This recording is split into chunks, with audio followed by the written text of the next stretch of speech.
শাশুড়িমাকে বলতে শুনেছি, আমার অনেক কষ্ট করে এ সংসার, অনেক কষ্ট করে আমি সংসারটা তৈরি করেছি।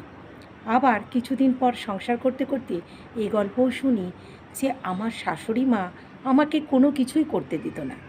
সে শুধু বলতো যে আমি অনেক কষ্ট করে সংসারটা করেছি।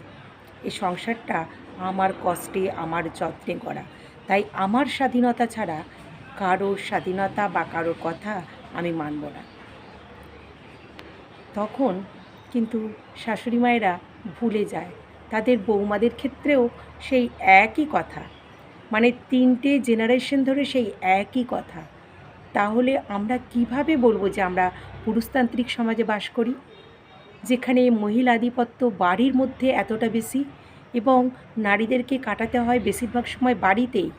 এবং এখন অনেক এমন মহিলা আছে যারা কর্মরত, তারপরেও কিন্তু বাড়ি ফিরে নারী স্বাধীনতা সেই শাশুড়ির এখতিয়ারে।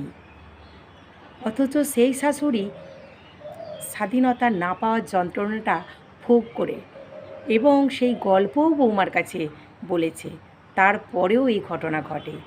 ভাবুন সমাজের অবস্থাটা ঠিক কীরকম। পুরুষতান্ত্রিক সমাজ আমরা বলি, কিন্তু বাড়ির ভিতর মহিলাতান্ত্রিক সমাজ।